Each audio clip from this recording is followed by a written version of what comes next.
નમસ્કાર ગુજરાતીઓ, તૈયાર થઈ જાઓ ફરી એકવાર ત્રીજા વરસાદના અતિ ભારે વરસાદના રાઉન્ડ માટે, કેમ કે જુલાઈ મહિનામાં આવેલા બે રાઉન્ડ અને દક્ષિણ ગુજરાતની હાલત ખરાબ છે. આવેલા ફ્લડમાં આપણે આધિકારિક રીતે 46 લોકોના મૃત્યુ જોઈ ચૂક્યા છીએ અને એના પછી પૂર સાથે સંઘર્ષમાં એમાંથી બહાર નથી આવ્યા સામાન્ય માણસો અને ફરી એકવાર ત્રીજો રાઉન્ડ વરસાદનો આવી રહ્યો છે અને આ વખતે પણ અતિ ભારે વરસાદની આગાહી છે. શું કામ?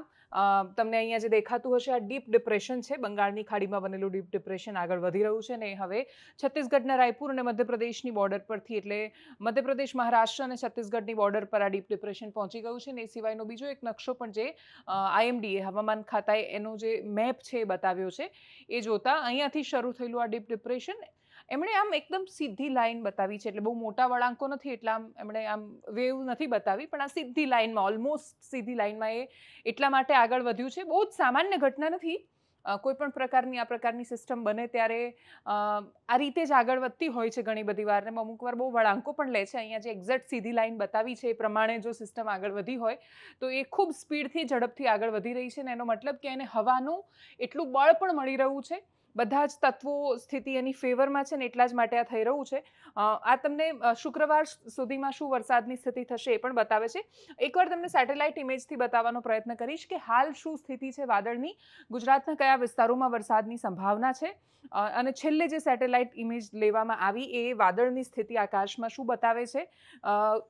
ગુજરાતમાં અમદાવાદ સહિત, અમદાવાદ, મહેસાણા, પંચમહાલ, દાહોદ, વડોદરા, આખો પૂર્વનો વિસ્તાર, મધ્યનો વિસ્તાર, ઉત્તરનો વિસ્તાર, ત્યાં ખૂબ વધારે વરસાદની સંભાવના પણ બતાવી છે. દક્ષિણ ગુજરાતમાં તો મોટા ભાગે સૌથી વધારે પ્રભાવિત વરસાદના કારણે રહેતો હોય તો એ દક્ષિણ ગુજરાતનો વિસ્તાર છે.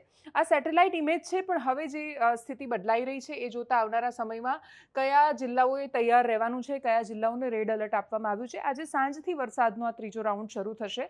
સતત 3 દિવસ માટે વરસાદ પડે એવી સંભાવના છે. અને તમે આ જે આખું ડીપ ડિપ્રેશન છે કેવી રીતે અલગ અલગ વિસ્તારોમાં વરસાદ લઈને આવી રહ્યું છે એ જોતાં પણ તમને સમજાશે.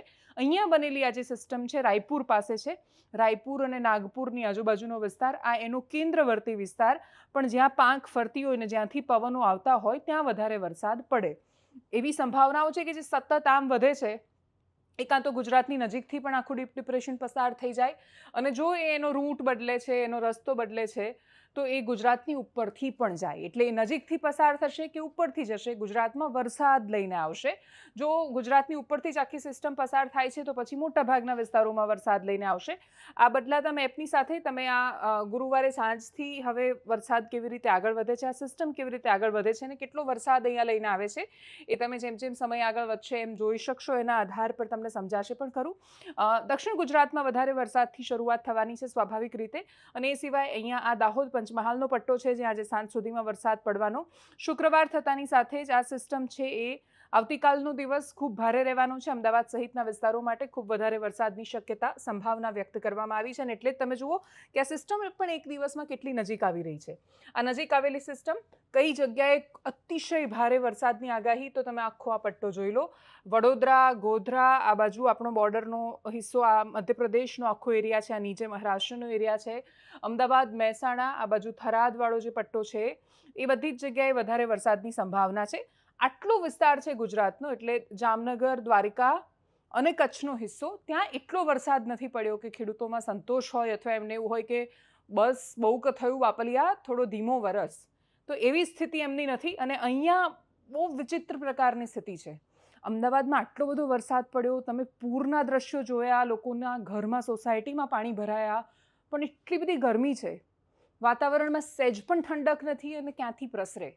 કોન્ક્રીટના જંગલોમાં જમીનની અંદર વરસાદ જાય એ પ્રકારની સ્થિતિ નથી. અને એટલે જ એ સ્થિતિની વચ્ચે આવી રહેલો વરસાદ એ કોઈના માટે રાહત નથી બની રહ્યો.